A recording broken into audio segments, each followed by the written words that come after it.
So I'm gonna be really honest with you guys. I'm starting to regret making those videos about grooming because too many kids are on this app and they're really just never gonna get it.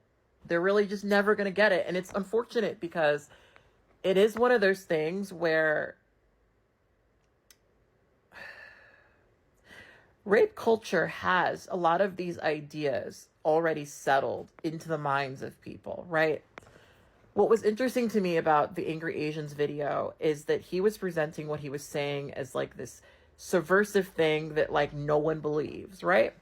Nobody believes that young teenagers, older teenagers, whatever, kids who sexualize themselves and put themselves, out there, um, deserve what's coming to them. And the reality is that they do, right? Rape culture likes to assert that there's a certain type of child who is less of a victim, right? There's a certain type of child that deserves it, that's asking for it, right? And so if a man who, of course, has no control over his, sexual impulses decides to take advantage of that, if a woman decides to take advantage of that, if anyone decides to take advantage of that, well, they just couldn't help it. The kid was too sexy. The kid was just too sexy, right? The kid was asking for it. Well, she was begging for it. And, I had a series of videos I was going to post about this, but this is the last one I'm going to do because I'm tired of it. It is insane to me that so many people don't see through that. I work in an industry where I interact with kids and younger people all the time. And I've said this more than a couple of times on here. And I know that certain people don't like when I say this, but when I see somebody who's even in their early 20s, I, even though I know they're an adult, see somebody who looks very young and childlike, right? Because I'm 33.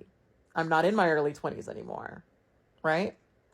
So younger people feel really, really fucking young. So I know there's no way in hell that somebody who is 20 years older than I currently am saw me at 15 years old and didn't see a kid.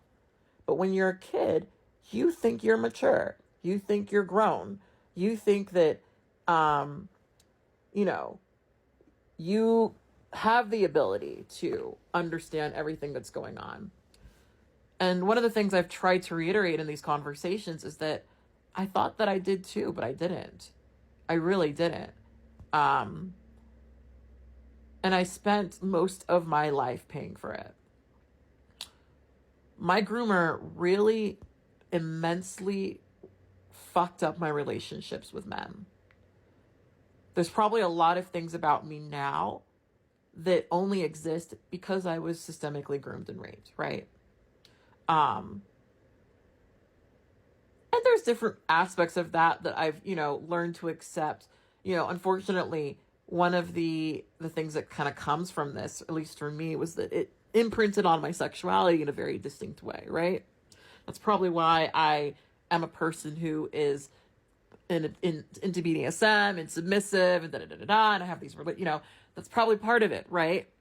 And I've processed that stuff as an adult and said, you know what, it's not really that terrible for me to feel this way, right? And that took me a very long time. But when I was in previous relationships, I had a lot of dysfunction around that because I was refusing to sort of acknowledge that, right? And it was hard for me to really love somebody until I went to therapy and started to have conversations about this. Because for me, I realized that I was kind of like putting on a facade, right?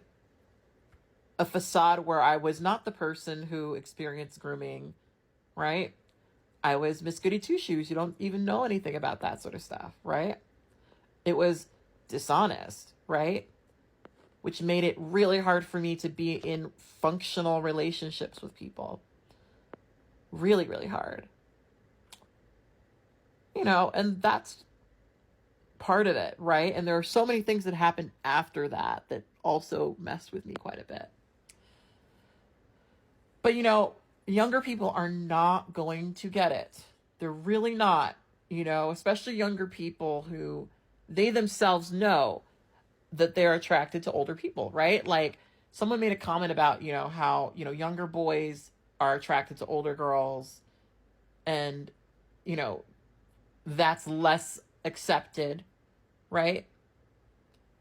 And less possible, right? Because usually girls in college don't want to date, boys in high school, right? But there's a lot of boys in college who want to date girls in high school, right?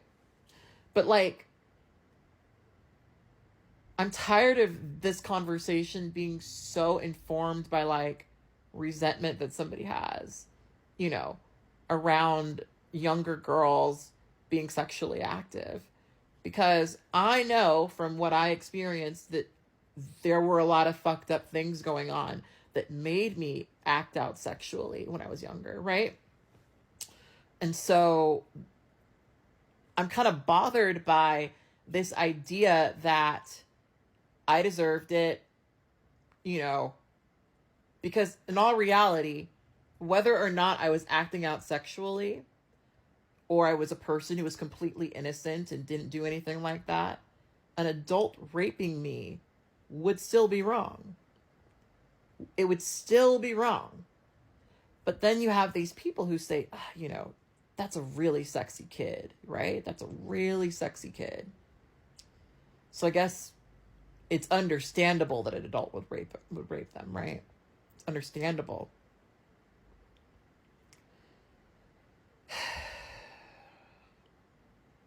This is the shit that keeps survivors from reporting. This is the shit that keeps victims from getting justice, right? And it's just going to continue. That's when we talk about rape culture, this is the shit we're talking about. Because, it's not that we live in a society that supports rape outright. It's just that we live in a society that says certain people are more deserving of it than others. So, of course, what that means is predators will become aware of this. And they will target vulnerable minorities, people who act out sexually, right? Because they know that they have a defense if someone ever tried to do something legally against them. And so a bunch of you come to TikTok and all these other platforms and you reiterate this, you reinforce this, and while you're doing it, the predators are listening. They're listening to what you're saying and they're realizing like, oh yeah, I can get away with it. And you don't care. Not only do you not care, but you support it. You may not be a person who says outright, yeah, I totally support adults sleeping with kids, but the rhetoric that you are forwarding very much does, right? I didn't report my rapist. I've not reported any of the men who have sexually assaulted or raped me, and I feel really fucking good about that because I have accepted that we live in a world where I'm not going to receive justice specifically because of who I am, but also because of the way that people feel about people who rape people like me, right? So that's why I personally believe in whisper networks.